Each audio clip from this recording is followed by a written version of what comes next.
melody. I raise a hallelujah. Heaven comes to fight for me. I'm gonna see in the middle of the storm.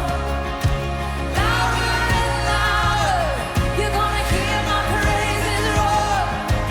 Up from the ashes,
Good morning, LifeChange. Hey, Pastor Corbin here, just welcoming you to our online service. Wherever you're watching from, we are so just grateful that you decided to spend this time with us. And we'd ask that you just engage with us, give us a like, give us a comment, give us a heart button, and more importantly, if you could, share this as well so that others can connect as well. We just want to thank you for engaging in that way, and we want to thank you again for engaging through your generosity. And again, there's two ways to give. You can give online at www.mylifechangechurch.com, and there's a giving tab right there on the home page and the top portion of the page there. So go ahead and do that. Or you can give old school by sending us a check to P.O. Box 452, Newark, Ohio 43058. Again, thank you for watching. Continue to like, continue to share. Put those praise hands up during the worship portion and then engage in the message as well. Thank you so much for being a part of our online campus and our online service.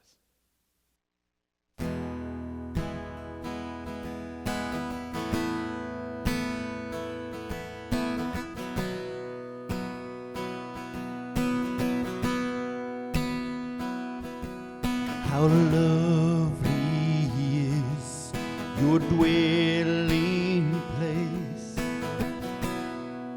O Lord Almighty. My soul longs for and even faints for you.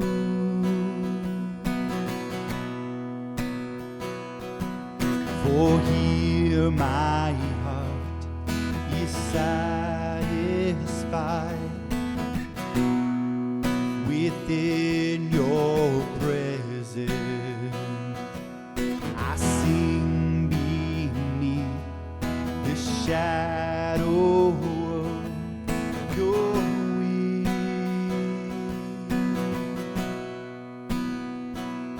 Better is one day in your courts, better is one day in your house. Better is one day in your courts than thousands elsewhere. Yeah, better is one day in your courts. Better is one day in your house. Better is one day in your courts than thousands elsewhere. Thousands elsewhere.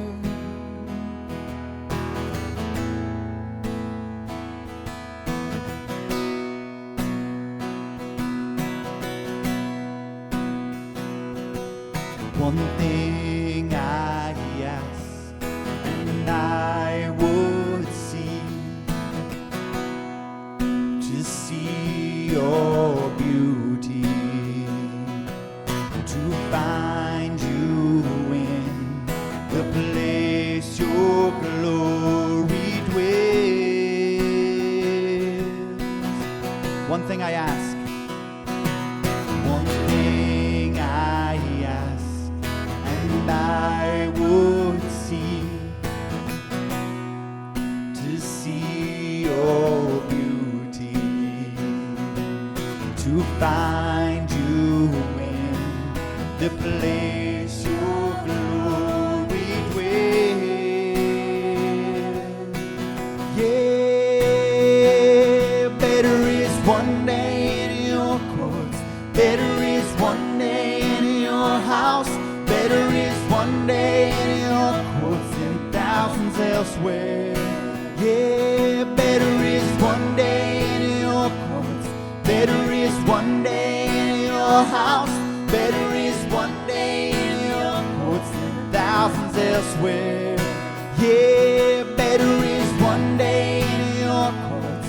Better is one day in your house. Better is one day in your courts than thousands elsewhere. My heart and flesh cry out to you, the living God. Your spirit's water for my soul. I've tasted and I've seen. Come once again to me. I will draw near to you.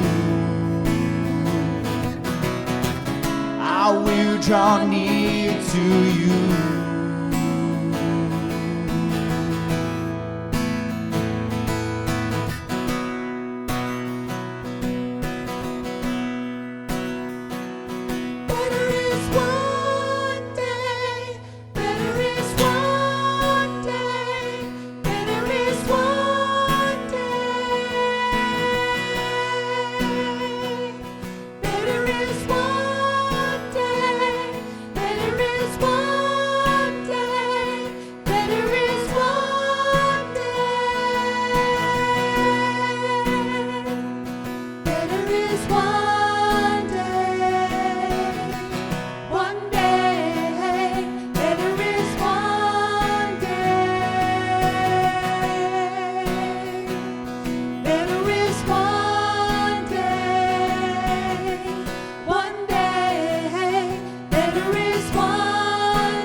thousands elsewhere.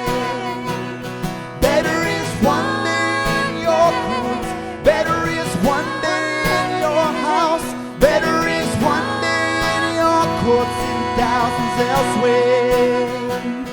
Better is one day in your courts. Better is one day in your house. Better is one day in your courts than thousands elsewhere. Better is one day in your courts. Better is one day in your house. Better is one day in your courts than thousands elsewhere. Thousands elsewhere.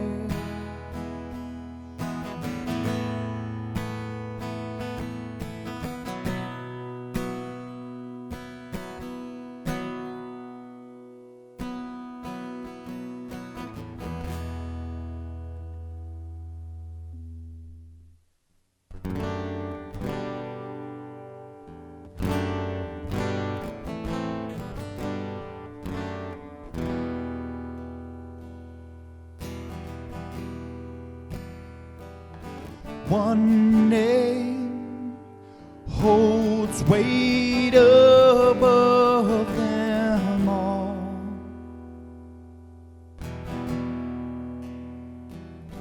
His fame outlasts the earth he formed.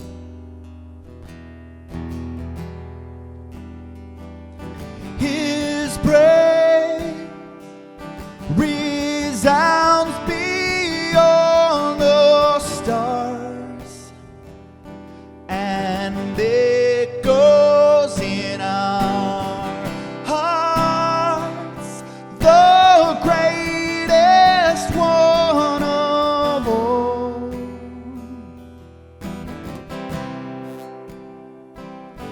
His face shines brighter than the sun.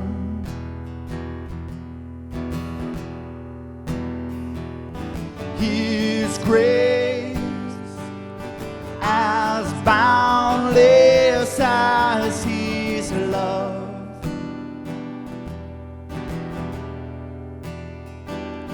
He reigns with healing in his wings, the King above all kings, the greatest one of all.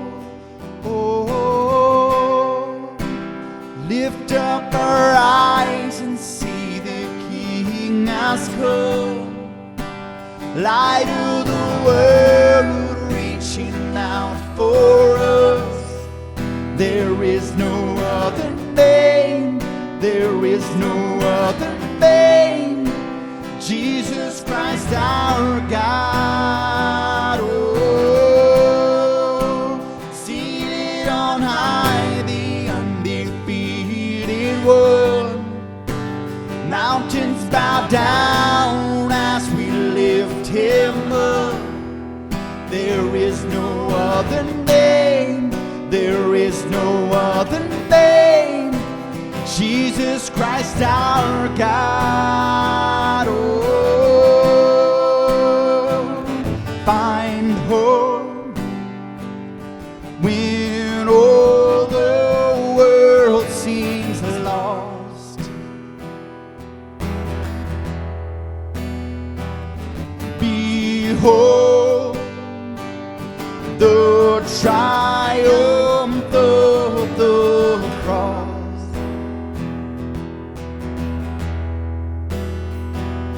His power has trampled death and grave. Our lives found in his name, the greatest name of all.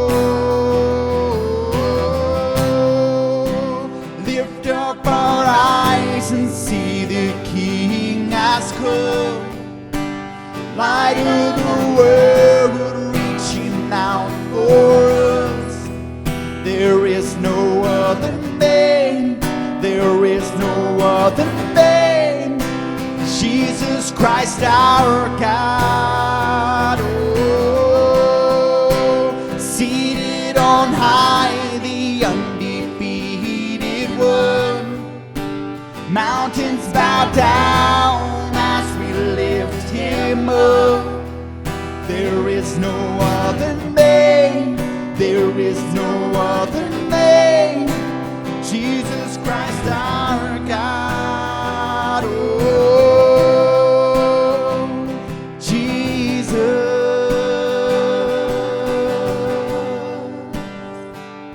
Jesus.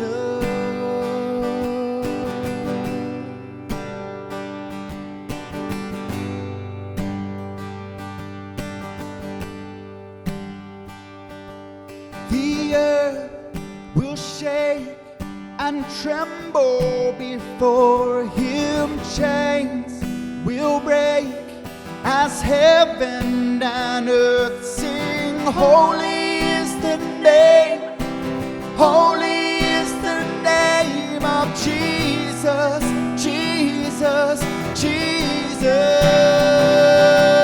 The earth will shake and tremble before him. Chains will break as heaven and earth sing. Holy is the name, holy is the name of Jesus, Jesus, Jesus. Lift up our eyes and see the King has come. Light of the world, reaching out for us. There is no other name, there is no other name, Jesus Christ our God. Oh, seated on high, the undefeated one. Mountains bow down as we lift him up. There is no other name, there is no other name, there is no other name, there is no other name, Jesus.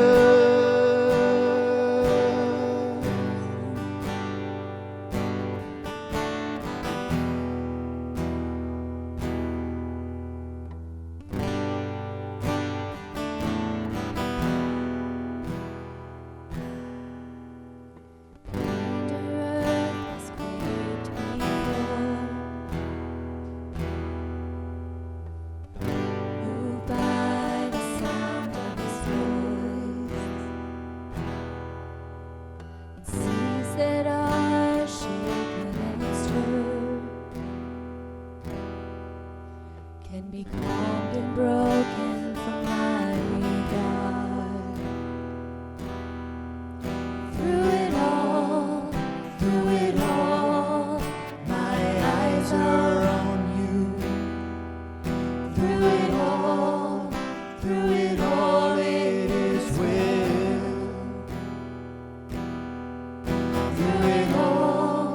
Through it all, my eyes are on you. It is well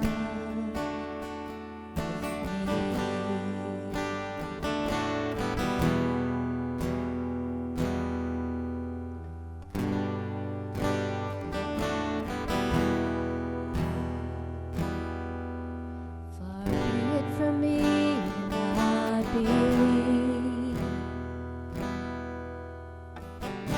even when my eyes can't see. And this mountain that's in front of me will be thrown into the midst of the sea. Through it all, my eyes are on you. Through it all, it is well. Through it all, my eyes are on you, and it is well.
with my soul.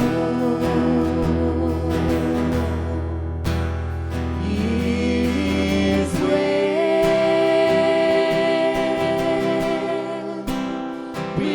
with my Soul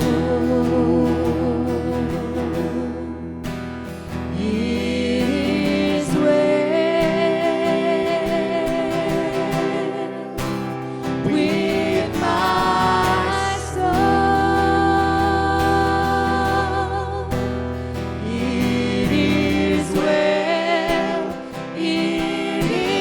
well with my soul. It is well, it is well with my soul. It is well, it is well with my soul. It is well, it is well with my soul.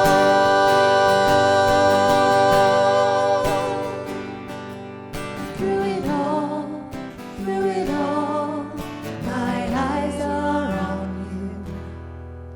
Through it all, it is well.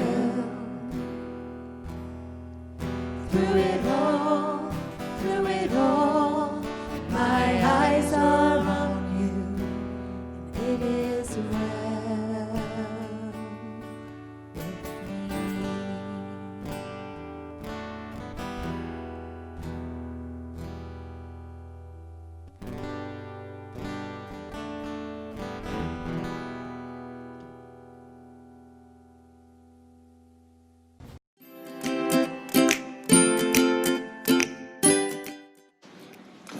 Good morning and welcome to LifeChange Church. We're glad that you're joining us this morning. My name is Sarah, for those of you who don't know, and we have three big announcements for this Sunday. First is Discover is going to be on Sunday night. That is January 31st at 6 p.m. at the church. Discover is for anyone who would like to know more about the church and also sign up for partnership at the church.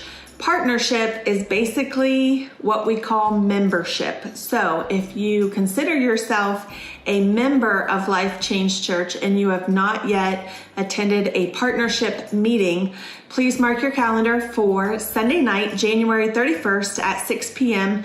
That will be happening at the church. And then also, if you don't feel comfortable coming to the church just yet, it should be a small crowd, but you can also join on the Facebook Live. There will be a separate group for that Discover meeting on January 31st. So be sure to join the group if you need to attend Discover. Our next announcement is we are going to move the Facebook Live Devos to Mondays, Wednesdays, and Fridays only on Facebook.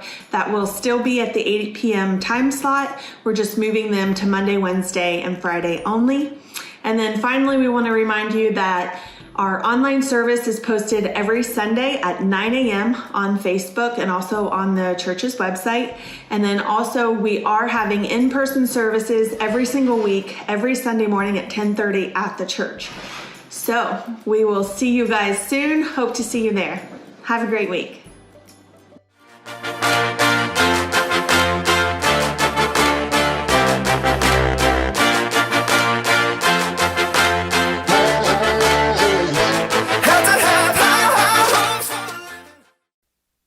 Well, hey, good morning. I'm excited that you're watching today as we are starting our brand new series entitled #Goals. So wherever you're watching from, let us know. Maybe you're the type of person who loves goals. Let us know if you're the type of person that maybe had your goals done before December and you're ready to roll. Maybe for you, you are so done with 2020, so you are just ready to make some 2021 goals. If that's you, leave a comment in the comment section. Let us know where you are when it comes to goals, because you could probably be like that, or you could be on the other end of the spectrum where maybe you procrastinate a little bit with goals. Right? When it comes to goal, it's really a goal to actually make a goal. Right? And the truth is there's probably all of us watching today, there's probably all of us that fall into that area. Right? But each new year, it's a great time to evaluate. It's a great time to to build goals. In fact, some people call them resolutions, but whether we have goals, resolutions, this is what we know. We know that it can sometimes be a struggle going into it. In fact, it can sometimes be hard. It can be a challenge to accomplish that goal, to put that goal into place. In fact, it's proven that up to 92% of resolutions don't last. 92% of resolutions don't last. Right? That's some pretty encouraging stuff, right? Which is why as we start this New Year's, as we start this series out, I want us to look at goals a little bit differently. I want us to look at goals of rather than just doing, I want us to look at goals of becoming.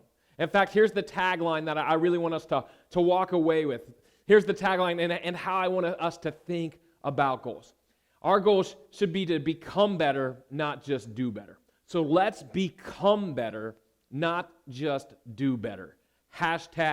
#goals. See, I think the truth is most of our goals, I think, they fail because they're all about doing. Most of our resolutions, they fail because they're all about doing. But for this year, I want us to change the narrative in our lives. Let's start becoming. Let's make 2021 a year where we become who we want to be. But even more importantly that, we become who God wants us to be. So over the next couple months, what we're going to do is we're going to look at making some goals of who we want to become. And today we're going to start off in our spiritual lives. So today as we start talking about goals, I want us to talk about spiritual goals and how one of our goals should be to become spiritually mature, right? To become spiritually mature. So let's just talk about maturity for a minute. When we think about maturity, what do you think about?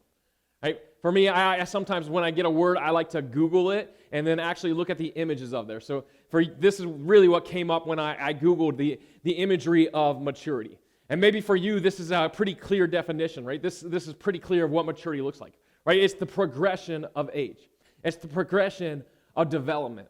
It's that longevity in life and the stages that we go through in that life. It's the development physically that we experience. Like maturely, we're maturing by growing taller, by growing bigger, by growing stronger, right? Maybe it's the development mentally, right? We become smarter, we become wiser, we become more intelligent. And really, that's a part of it, right? That's a part of maturity. And that is what maturity looks like.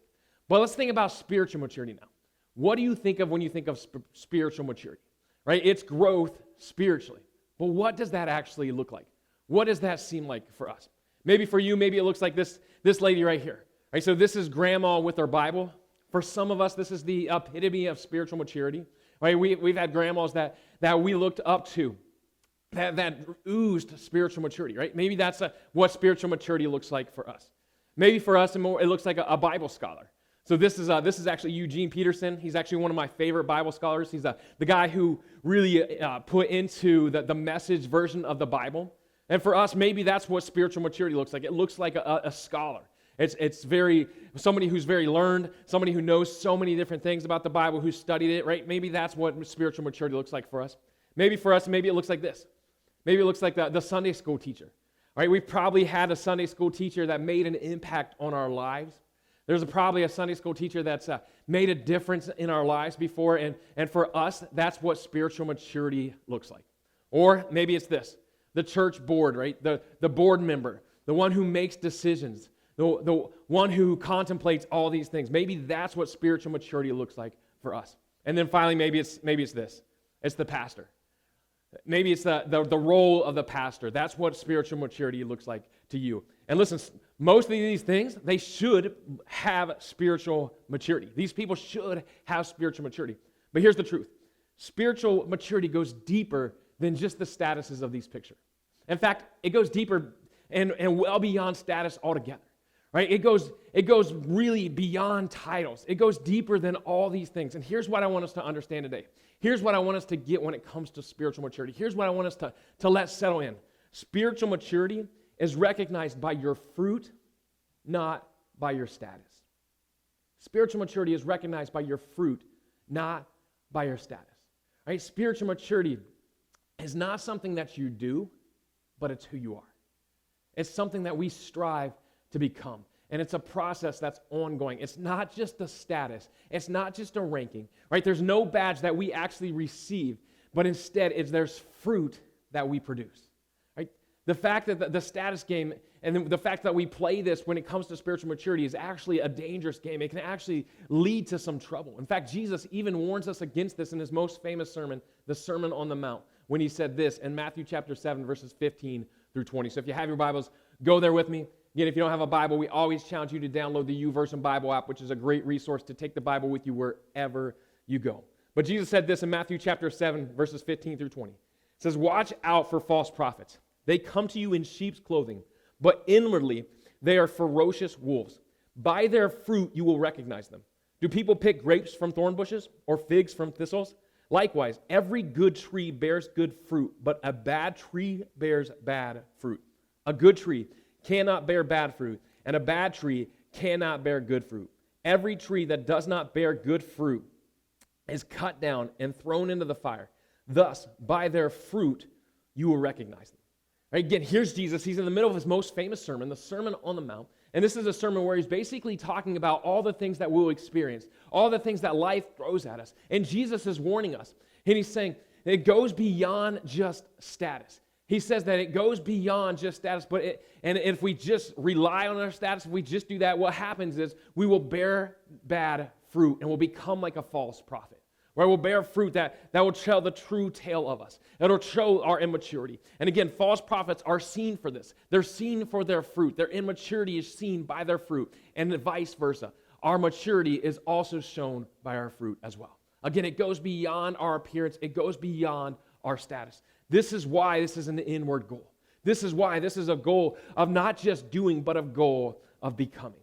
Because spiritual maturity is recognized by your fruit, not by your status. So, what is the fruit of spiritual maturity? Well, I'm glad you asked. Because actually, a guy named Paul clarifies for us this and later in his letter to the Galatians in Galatians 5.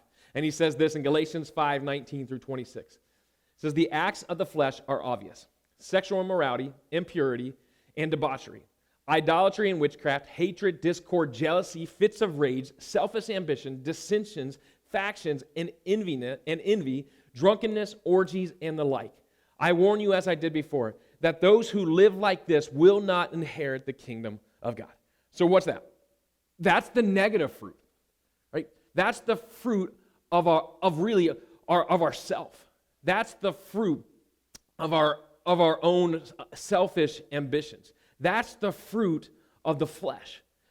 But what's the fruit of the Spirit? Right? It goes on, verse 22 says, "But the fruit of the Spirit is love, joy, peace, forbearance, kindness, goodness, faithfulness, gentleness, and self-control. Against such things there is no law. Those who belong to Christ Jesus have crucified the flesh with its passions and desires. And since we live by the Spirit, let us keep in step with the Spirit. Let us not become conceited, provoking, and envying each other." Right? That's interesting. There's the fruit of the Spirit right there. That's what spiritual maturity looks like. Right? It's not going by the flesh, but it's by living by the fruit of the Spirit. And I think so many times the gauges and the measurements that we have are often different than what Scripture lays before us.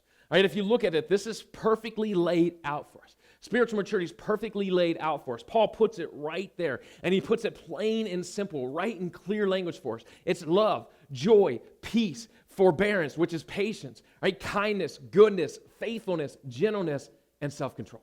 Right? These are what it means to be spiritually mature. But think about how often do we actually measure spiritual maturity with these things?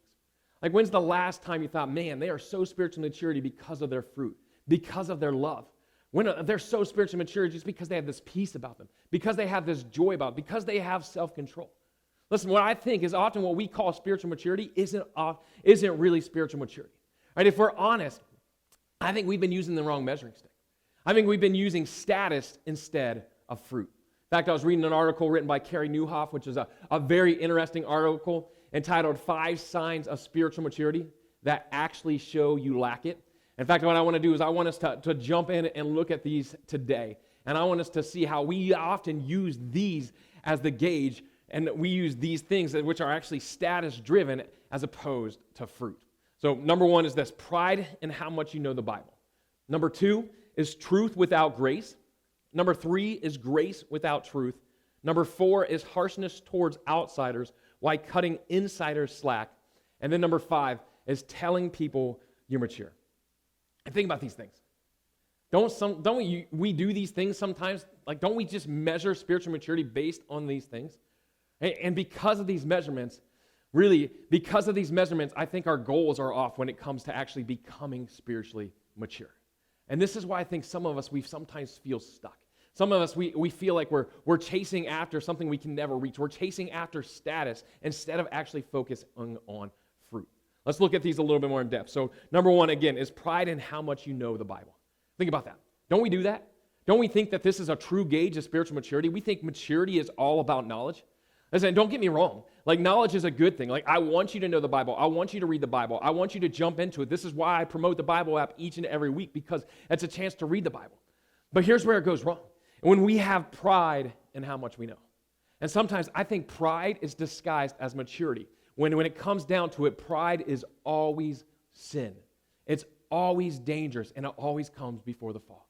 I think some Christians, and maybe even some of us, we use our biblical knowledge and we strut around like it's some sort of accomplishment, and we feel like it makes us better than others. And what we're doing is we're bragging about the things we know. Right? We might brag about the sword drills that we've won. Remember those? Right? That was actually before the Bible app, where we could open the Bible and go to any verse real quickly, and we might brag about how fast we can get to there. I mean, for some of us, we do this, and it's a spiritual pride that we carry on. And what it does is it pushes others away. But we always looked at it as spiritual maturity. But we're gauging it differently. Right? We're wrong about that. We brag about maybe which version of the Bible we read, because we think that we're reading the best version. We think that we're more holy because we read this version because, hey, it's probably closer to the original language. Right? Maybe we brag about how many times we've actually read the Bible, or we brag about whatever, right? How much we know, how many commentaries we have at home that we've gone through and studied. But what is unfortunately true is that maybe we have this knowledge, but we're not putting any of it into action. And what happens is pride puffs up, and it causes us some damage. I think for some of us, this is where we are. We're using pride in our knowledge of the Bible. We're using it as a barricade and not a bridge for others. And understand this, the Bible should always be a bridge to culture, not a barricade against it. Right? When we use our pride in the midst of our knowledge, when we're prideful in our knowledge, what we're doing is we're building a barricade, and it's a dangerous thing. Right? It's a dangerous thing. Paul says it this way in 1 Corinthians chapter 8, verse 1. He says, but knowledge puffs up while love builds up. I think for some of us, our spiritual maturity has become pride, and pride in the knowledge that we have, and it's puffing ourselves up instead of building others up. The truth is, it's never been about what you know. It's never been about what you don't know, but it's about what God knows, and more importantly, it's about who God loves.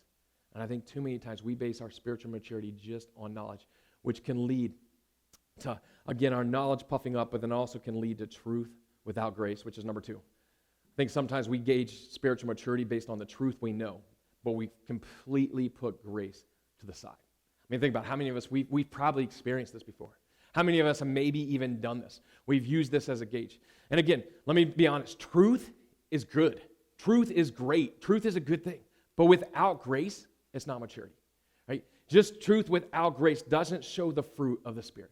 Truth without grace doesn't show who Jesus was. In fact, if you look at it, Jesus was both truth and grace. In John 1:14, it says this. It says, the Word became flesh and made his dwelling among us. We have seen his glory, the glory of the one and only Son, who came from the Father, full of grace and truth. I love how John phrases the arrival of Jesus. It says that Jesus came full of grace and full of truth. The truth is he was completely both of them all at one time. Listen, it's not just one or the other. It's one or the other is not maturity, but it's both of them put together, fully, completely together. If you look at it, Jesus never separated the truth from grace. Right? He never separated grace from truth either. He was always grace-filled as he spoke what is true. And that truth was always designed to lead towards grace. What I think sometimes happens is, I think sometimes we happen to lean towards one side of the equation, and we see it as maturity. We see it as growth. But really what happens is we need to be leaning towards both sides, moving towards both sides at the same time. And when we're tempted to speak the truth, we need to ask ourselves, is what we're getting ready to say equally motivated by grace? If it is, that's maturity. But if we're leaning to one side or the other, what happens is we actually cause more damage than we do good. Right? And I think the problem is too many times we go to one side of the equation, which means that we can equally go to grace without truth.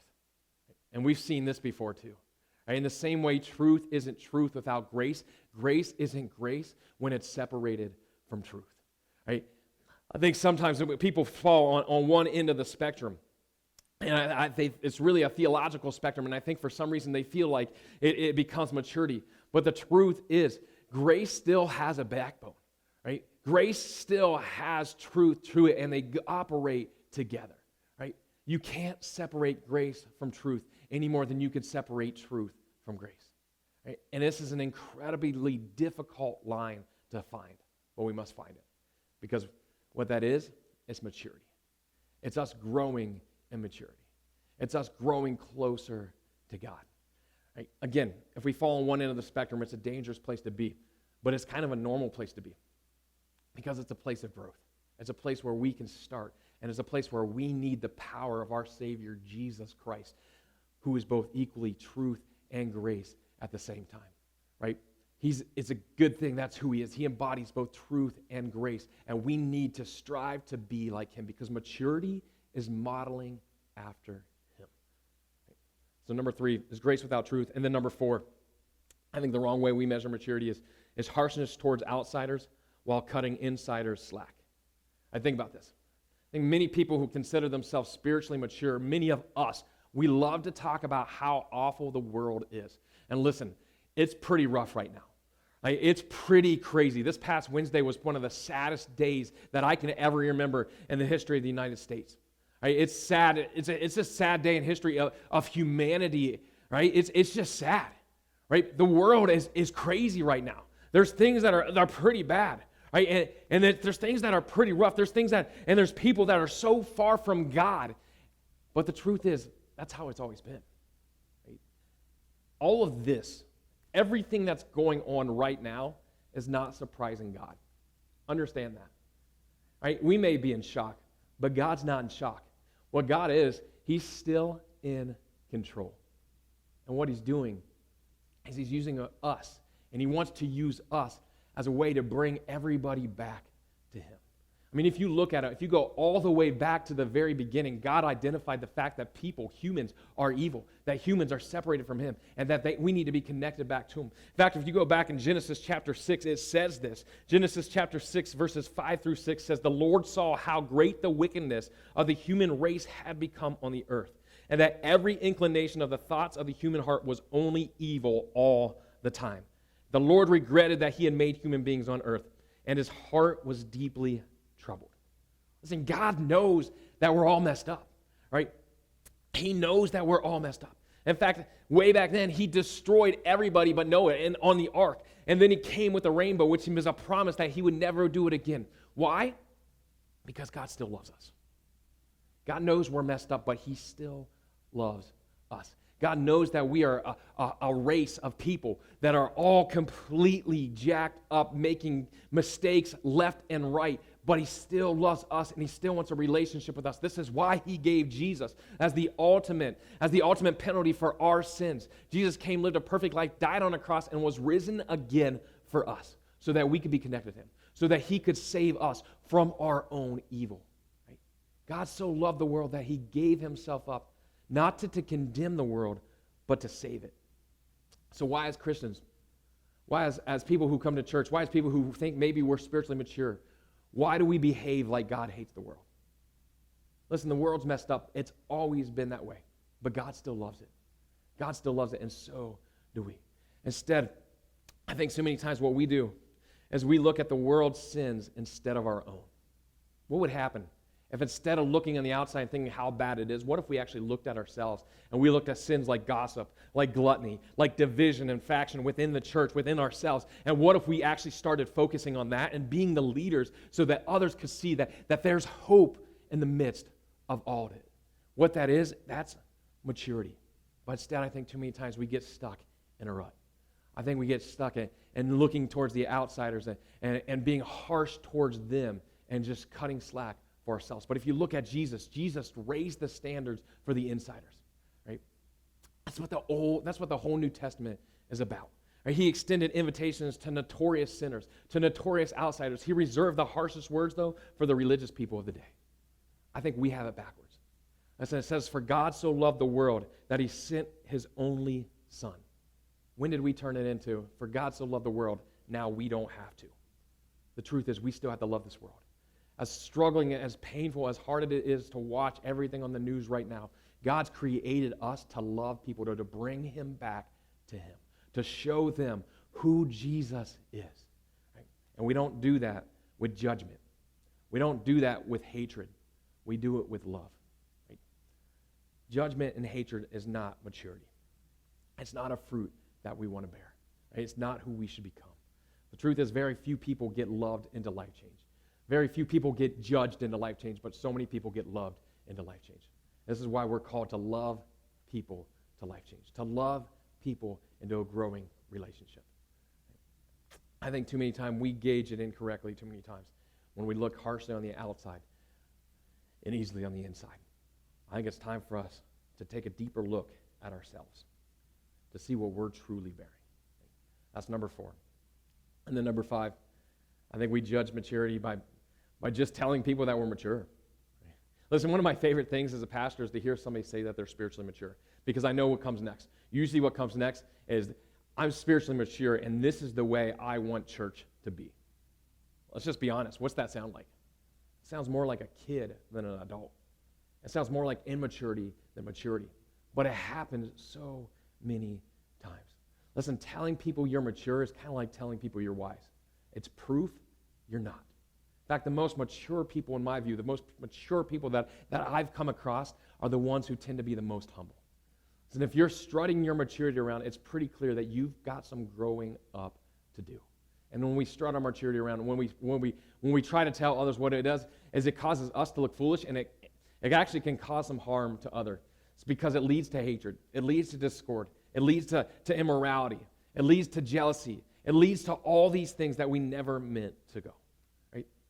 And I think this sheds some light on where we see Christianity today. Because we have the wrong metrics for maturity. Many of those that claim to be the most spiritually mature are often the most smug, arrogant, judgmental, bitter, and even angry.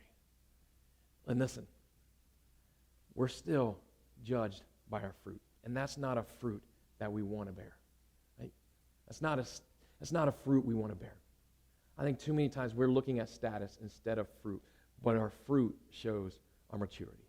What if instead we produce the fruit of the Spirit? What if we produce love, joy, peace, patience, kindness? What if we produce goodness, faithfulness, gentleness, and self-control? What if that's what we were known for? What if our character was being shaped and reshaped by the Holy Spirit each and every day so that we were bearing the fruit of the Spirit? That's maturity. And understand this, it's a process, not a status. It's a process, not a status. The truth is, God is continually shaping each and every one of us. Right? The end game is eternity with Him. Right? God's not done shaping you until you're dead. And even at that point, even when we're dead, God still has plans for each and every one of us. What if we realize that? Instead of just striving for status, what if we realized that God's working on us? And what we did is we strive to produce the fruit that He wants us to produce. Right? Instead of striving to do, what if we actually strive to become? Again, spiritual maturity is recognized by your fruit and not by your status. So, as we make goals for this year, as we make a goal to become spiritually mature, here's what I want us to challenge us to do. I want us to challenge us to stop bearing negative fruit. Stop bearing fruit of the flesh. Stop bearing the things of the flesh. Again, let's look at Galatians one more time. Galatians 5:19-21. It says, the acts of the flesh are obvious: sexual immorality, impurity, and debauchery, idolatry and witchcraft, hatred, discord, jealousy, fits of rage, selfish ambition, dissensions, factions, and envy, and drunkenness, orgies, and the like. I warn you, as I did before, that those who live like this will not inherit the kingdom of God. Listen, we need to stop bearing these things. This needs to stop representing who we are because it's not who we are. We can't allow these things to be a way of life. We can't allow these things to be a way of our life. Listen, for you, maybe this is where you are. Maybe as you're coming into this year and you want to be spiritually mature, you want to become spiritually mature, maybe you need to look at your life and you need to rid yourself of some of these things. Maybe for you, maybe it's sexual immorality. Maybe for years you've been struggling with pornography. And this is the year where you can break that struggle, where you can break that bondage. Maybe for you there's been years where you've had inappropriate relationships. Listen, and it's leading you to really bear the fruit of sexual morality. Listen, make it a goal to stop. Make it a goal to stop. Maybe for you, maybe you're stuck in idolatry. And listen, idolatry is this: it's placing something above God. Maybe there's some things that you go to before God each and every instance. And listen, I want to challenge you. If that's the fruit you're bearing, stop. Right? Maybe for you, maybe you're stuck in some hatred. Maybe for you, you've been living with truth without grace, and it's causing you to be judgmental. It's causing you to be negative. It's causing you to hold grudges against others. Listen, I want to challenge you to stop. Maybe for you, there's some discord. Right? Maybe you have grace without truth, and it's causing discord. It's causing dissension in your life. Maybe for you, there's some jealousy. Maybe there's fits of rage. Maybe there's anger. Maybe everything that you respond and how you respond to this is with anger. Listen, I want to challenge you. I want to challenge you to really look at the fruit that you're bearing. What are you known for? Is it selfish ambition? Right? Is it dissension? Is it envy? Right? Is it factions? Is there just divisions among you, with your family, with others? What are you known for? What's your fruit? And listen, if it's any of these negative things, if it's any of these things from the flesh, I want to challenge you to stop. I want to challenge you to recognize them, and then don't let that become you, because it's not who you are. Right? Stop bearing that fruit, and then start bearing the fruit of the Spirit. Right? Listen, to become mature, it says that we bear the fruit of the Spirit. We'll know we're mature by the fruit that we are producing. And again, Galatians 5:22-26 says, but the fruit of the Spirit is love, joy, peace, forbearance, kindness, goodness, faithfulness, gentleness, and self-control. Listen, this year I want to challenge you. I want to challenge you to make a goal to become these things. Become loving, become joyful, become peaceful, right? Become patient in your life. Become kind. Be known for being good to others. Be known for being faithful. Be known for being gentle in how you respond to people and how you respond to situations. Be known for being self-controlled. That's the fruit of the Spirit. And that's how we become spiritually mature. Spiritual maturity is recognized by your fruit, not by your status. So what's the fruit that you need to show in your life? What do you need to become? And what do you need to drop? Listen, what I want to do is I want to close a little bit differently today. And as we close, what I want to do is I want to challenge you. As you're watching from home, I want you to challenge you to grab a piece of paper and a pen right there at your house, or if you're watching online, or if you're watching while you're driving, hopefully you're just listening while you're driving, maybe pull over and grab a pen and a piece of paper. I want to challenge you to write some things down. I want you to reflect and take just a moment to reflect on your spiritual maturity. I want you to think about it. Do you gauge spiritual maturity by your status or by your fruit? And what's the fruit that you're producing? What's the fruit that you're bearing? What's the fruit that others see in you? It's not on that piece of paper. Here's what I want you to do. I want you to reflect, and I want you to write down some fruit that maybe you need to get rid of. Right? Again, in Galatians, it goes through a list of them. Look at that list. Maybe for you, there's some sexual morality that you need to get rid of. Maybe there's some impurity that you need to get rid of. Maybe there's some idolatry. Maybe there's some hatred in your life. Maybe there's some discord, jealousy. Maybe for you, maybe you're very angry.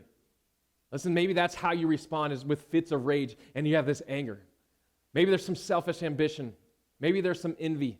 All right? Maybe there's even drunkenness where you're going to other things to mask and to numb yourself instead of allowing God to deal with it. Here's what I want you to do. I want you to write it down. Write down that negative piece. Write down that negative fruit that maybe that's showing in your life. So listen, nobody else is going to see this. It's just between you and God. But I want you to write it down because I want you to see it on paper yourself. Right? I want you to see it on paper yourself. Now here's what I want you to do. I want you to take that piece of paper, crumble it up, rip it up, and throw it away. because I want you to understand that is not you. I want you to understand that Jesus loves you so much that he lived a perfect life, died on a cross, so that you don't have to bear that fruit, but instead you can bear the fruit of the Spirit. Throw that away, because it's not you.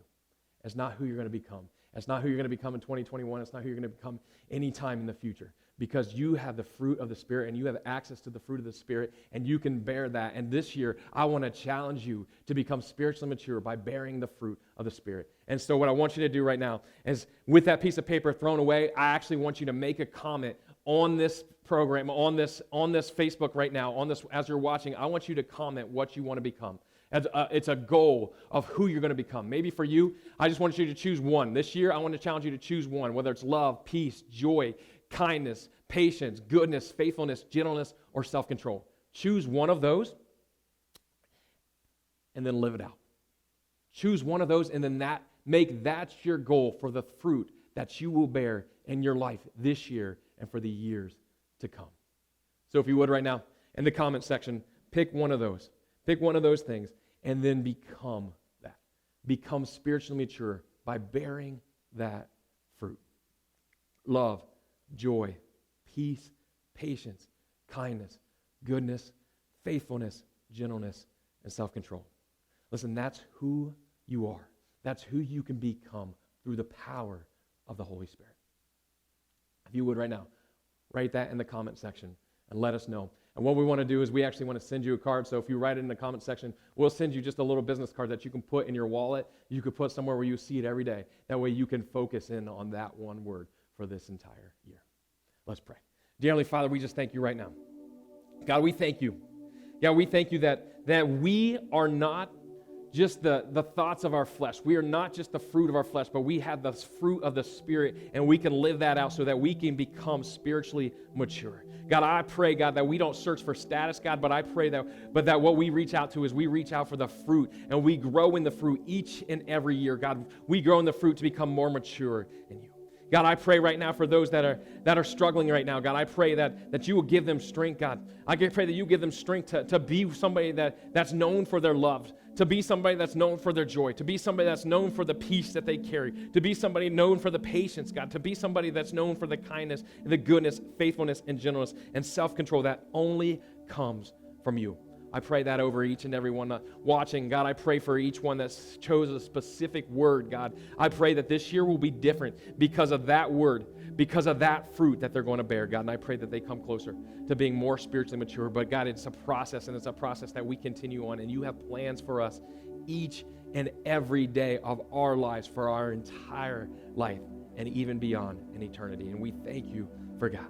God, we thank you right now, God, that you can help us, God, and that you can help us not just to do, but to become. God, we love you, and we give it all to you. In Jesus' name, amen.